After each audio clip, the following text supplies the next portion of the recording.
Welcome back to our channel. तो आज की वीडियो में हम बात करेंगे जो आईबीए के साथ जितने भी एआईबीईए और कुछ जो मेंबर्स है, कुछ एम्प्लॉयज़ वगैरह की जो फेडरेशन है, उन्होंने जो डिस्कशन किया आईबी के साथ जो रेसिडुअल इश्यूज थे, यानी जो इश्यूज रह गए थे, कौन कौन से इश्यूज रह गए थे और क्या क्या उन्हें पूरा करना है। तो इसके लिए एक मीटिंग हुई थी इसके रिगार्डिंग। तो उस मीटिंग के रिगार्डिंग एक सर्कुलर है, उस बारे में हम इस वीडियो में बात करेंगे। वीडियो स्टार्ट करने से पहले अगर आप फर्स्ट टाइम विजिट कर रहे हैं चैनल पे, तो प्लीज प्लीज चैनल को सब्सक्राइब जरूर करें। वीडियो पसंद आए तो लाइक एंड शेयर जरूर करें।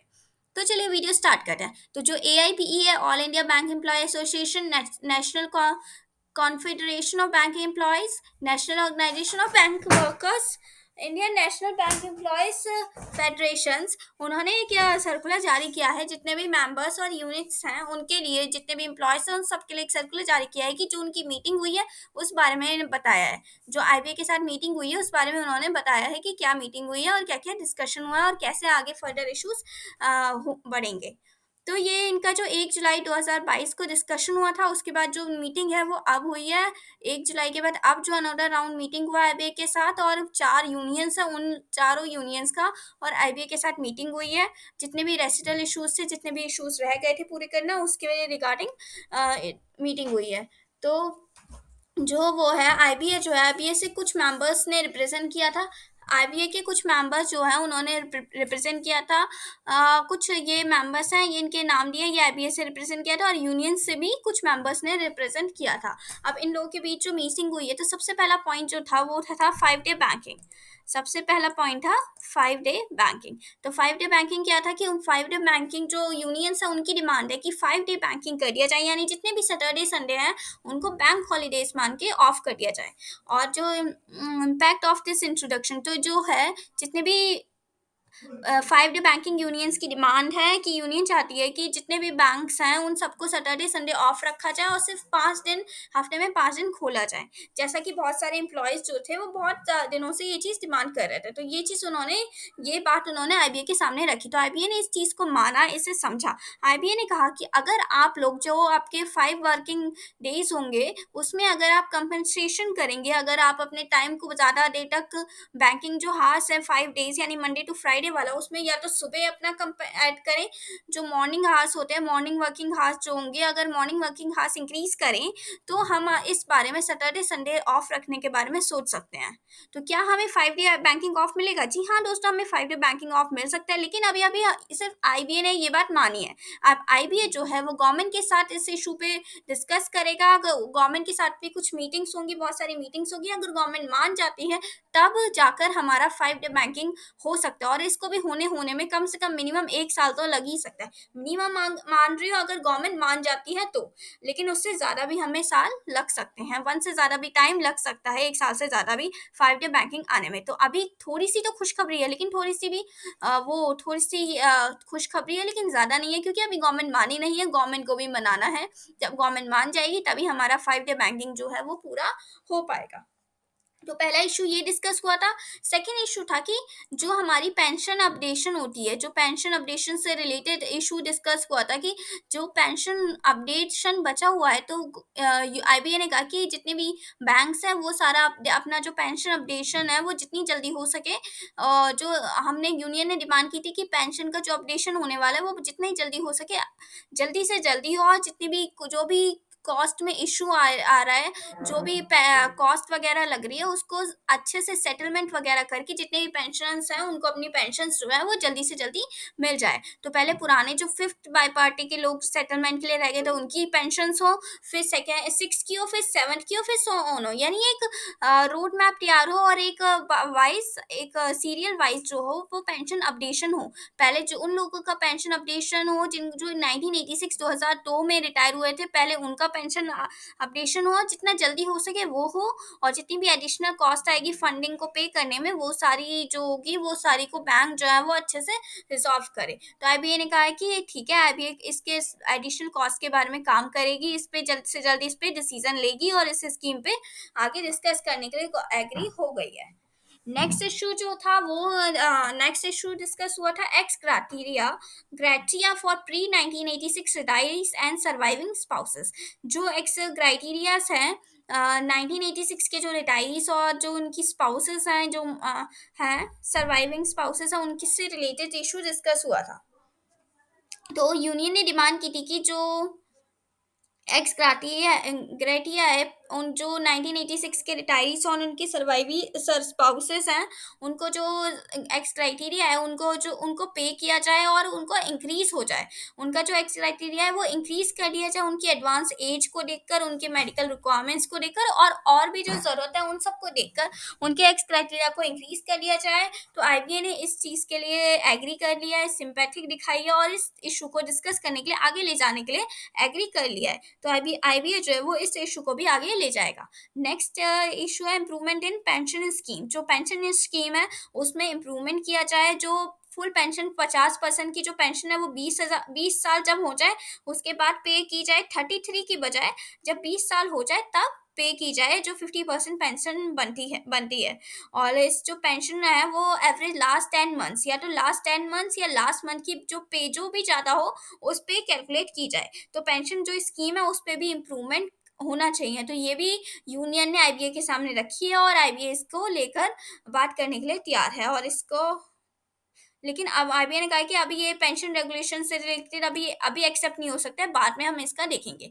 नेक्स्ट है चेंज इन डीए। जो डीए की स्कीम है उसमें क्या चेंज ला सकते हैं, उसके जो बेस ईयर है उसको सिर्फ शिफ्ट करने की बात की जा रही है। सिंस द गवर्नमेंट जो है वो सीपीआई जो है वो 2016 पे सीपीआई पब्लिश कर रही है 100 सीरीज पे, तो उन्होंने कहा कि डीए की स्कीम में थोड़ा सा मॉडिफिकेशन होना चाहिए, मॉडिफिकेशन होते रहना चाहिए ताकि आगे भी लोगों को फायदा मिलता रहे। क्योंकि डीए डीएनएस अलाउंसेस होता है और महंगाई हर बार बढ़ ही रही है, कोई कमी नहीं हो रही है, तो उस पे डीए भी मॉडिफाई होना चाहिए। सीपीआई इंडेक्स का जो कैलकुलेट करने का तरीका है उसको मॉडिफिकेशन होना चाहिए।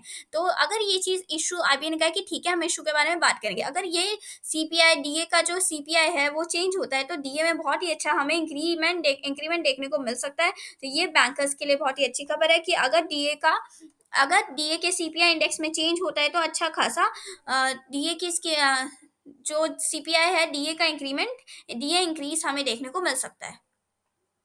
नेक्स्ट है allocation of staff welfare fund. जो स्टाफ वेलफेयर फंड है उनको एलोकेट किया जाए। जो स्टाफ वेलफेयर फंड है उनको जो है वो operating banks profit of banks पे एलोकेट किया जाए। नेक्स्ट है जो भी डिसेबल्स पर्सनस हैं, डिसेबल एम्प्लॉयज हैं, उन सबके जो कन्वेंस अलाउंस है उनको इंक्रीज किया जाए। गवर्नमेंट जो है उन आईबीआई ने जो पहले बात की थी कि उसमें 400 से 600 करने के लिए मान गई थी। तो इस डिस्कस में आईबीआई ने कहा कि ठीक है, हमने इस मैटर को गवर्नमेंट के पास ऑलरेडी ले गए हैं और गवर्नमेंट के साथ इस मैटर में बातचीत चल रही है। जैसे ही गवर्नमेंट मान जाएगी वैसे ही जो डिसेबल्स हैं, एम्प्लॉयज जो डिसेबल्स हैं उनका कन्वेंस अलाउंस जो होगा वो इंक्रीज कर दिया जाएगा। नेक्स्ट आता है स्पेशल अलाउंसेस। जो नॉर्थ ईस्ट सिक्किम है, जम्मू कश्मीर के पीपल है, हिमाचल प्रदेश के हैं, और उन सबको स्पेशल अलाउंस पे किया जाए। नेक्स्ट है clarification of fitment of ex serviceman employee. जो एक्स सर्विसमैन एम्प्लॉयज हैं उन सबके फिटमेंट को क्लैरिफाई किया जाए। जो भी एक्स सर्विसमैन एम्प्लॉयज हैं जिन्होंने 2017 से 2020 में ज्वाइन किया है उन सबका जो फिटमेंट्स है वगैरह वो क्लैरिफिकेशन और प्रोटेक्शन जो है बैंक्स को दे दिया जाना चाहिए। वो आईबीआई के द्वारा बैंक को दिया जाना चाहिए। और उस बैंक को जो है वो कुछ बैंक जो है वो सही से इम्प्लीमेंट नहीं करने रही है, उनको इम्प्लीमेंट करने के लिए कहना चाहिए। नेक्स्ट आएगा reply to clarification sought by banks. जो बैंक्स है, बैंक्स को किसी कुछ कुछ पॉइंट्स के क्लैरिफिकेशन नहीं मिला है तो आईबीआई उन सारे बैंक्स को क्लैरिफाई करे। उनसे जितने भी वेज रिविजन्स होते हैं या आईबीआई लेवल पे जितने भी जो भी प्रॉब्लम्स हैं उन सबको बैंक जिसका भी क्लैरिफिकेशन मांग रहे हैं उन सबको क्लैरिफाई, उन सारे इश्यूज को क्लैरिफाई किया जाना चाहिए। बैंक की जो भी बैंक्स ने किसी जिस भी चीज़ पे क्लैरिफिकेशन मांगा है तो उस सबको आईबीआई को रिप्लाई करना चाहिए, उन सब पे क्लैरिफाई करना चाहिए। नेक्स्ट है improvement in medical insurance scheme and reduction in premium for retirees. जो मेडिकल इंश्योरेंस स्कीम है उनको इम्प्रूव किया जाए और जो रिटायरीज है, रिटायरीज का जो प्रीमियम है वो बहुत ज़्यादा पे किया जाता है, उनको रिड्यूस करना चाहिए ताकि जो रिड्यूस होगा प्रीमियम तो और लोगों के काम आ सके। और जिनको और ज़रूरत है जिनको मेडिकल की ज़रूरत है, उस प्रीमियम की ज़रूरत है, उस प्रीमियम को उन लोगों के काम लाया जा सके, तो रिटायरीज का प्रीमियम कम करने के लिए कहा गया है। तो आईबीए ने कहा है कि ये जो प्रोसेस है, रिन्यूअल का प्रोसेस है 2022 का 2023 का वो कंप्लीट हो चुका है और ये but would not continues for. तो ये जो पॉलिसी है इसका जिसमें रिडक्शन अभी पॉसिबल नहीं है। लेकिन वो अपने फर्स्ट को लगाएगा ताकि वो प्रीमियम में रिडक्शन कर सकेगा। रिडक्शन करने में अपने फर्स्ट को लगाएगा। नेक्स्ट आता है यूनिफॉर्म बैंकिंग वर्किंग हार्स इन ब्रांचेस। जो ब्रांचेस हैं उनकी बैंकिंग वर्किंग हार्स में रिडक्शन होना चाहिए। तो हमने सजेस्ट किया कि बैंकिंग जो यूनिफॉर्म बैंकिंग होनी चाहिए, बिजनेस आवर्स में रिडक्शन होना चाहिए। यानी कहीं कोई ज़्यादा वर्क करता है और कोई कम वर्क करता है, तो इसकी जगह एक यूनिफॉर्म बैंकिंग आवर्स होनी चाहिए। 5 डेज बैंकिंग होनी चाहिए और ये मंडे टू फ्राइडे एक यूनिफॉर्म वर्किंग आवर्स होनी चाहिए कि इतने टाइम से इतने टाइम तक हम बैंक के एम्प्लॉयज़ काम करेंगे, उससे ज़्यादा काम नहीं करेंगे। तो आईबीए ने कहा है कि ये सारी जो गाइडलाइंस है ये बैंक्स को दी जा चुकी हैं और उनसे कहा गया है कि uniform number of working hours रखें, प्रॉपर हार्स रखें, कैश ट्रांजैक्शन हार्स रखें, बिज़नेस हार्स रखें और टोटल वर्किंग हार्स उसी में कैलकुलेट हो। कैश ट्रांजैक्शन हार्स और बिज़नेस हार्स को मिलाकर टोटल वर्किंग हार्स कैलकुलेट हो। और आईबीए ने कहा है कि ये जो इशू है इसको 5 डेज बैंकिंग के साथ-साथ ही लिया जाएगा। नेक्स्ट आता है जो भी रिटायरमेंट बेनिफिट्स हैं, जो उन सबको इनकम टैक्स से एक्सेम्पशन कर देना चाहिए, यानी एक्सेम्प्ट करने चाहिए, उन्हें हटा देना चाहिए। तो हमने जो इशू है ये रिटायरमेंट बेनिफिट्स का और लीव एनकैशमेंट का एडिशनल 4% कंट्रीब्यूशन का, इन सबको इनकम टैक्स से एक्सटेम्प्ट करना चाहिए, इन सबको रिड्यूस करना चाहिए, हटा देना चाहिए, बिल्कुल भी हटा देना चाहिए। जितने भी रिटायरमेंट पे बेनिफिट्स मिलते हैं उन सब पे इनकम टैक्स नहीं लगना चाहिए, ऐसा यूनियन ने कहा है। तो आईबीए ने कहा है कि ये इशू गवर्नमेंट के पास ले जाना चाहिए और ये इशू जो है वो गवर्नमेंट के पास हम ले जाएंगे, ये हमारे हाथ में नहीं है, गवर्नमेंट इस पे डिसाइड करेगी जो भी डिसाइड करेगी। तो ये सारे इश्यूज थे जो आईबीए के साथ डिस्कस हुए यूनियंस के। तो इन सारे इश्यूज पे डिस्कस किया गया और ये सारे इन सारे इश्यूज को डिस्कस करके उन्होंने जो है वो एक लेटर जारी कर दिया है। अब देखते हैं कि गवर्नमेंट इन सब पे से किस इशू पे मानेगी और किस इशू पे मानेगी नहीं, कि इस पे आगे फर्दर यूनियंस को आईबीए के साथ फिर से डिस्कशन करना पड़ेगा, फिर से 3-4 महीने के बाद फिर से मीटिंग करनी पड़ेगी यूनियन को आईबीए के साथ। उसमें देखेंगे कि क्या चीज़ डिसाइड हुई है और क्या चीज़ डिसाइड नहीं हुई है। तो अगर आप लोग को वीडियो पसंद आए तो प्लीज़ चैनल को सब्सक्राइब, वीडियो को लाइक एंड शेयर जरूर करें। Thank you for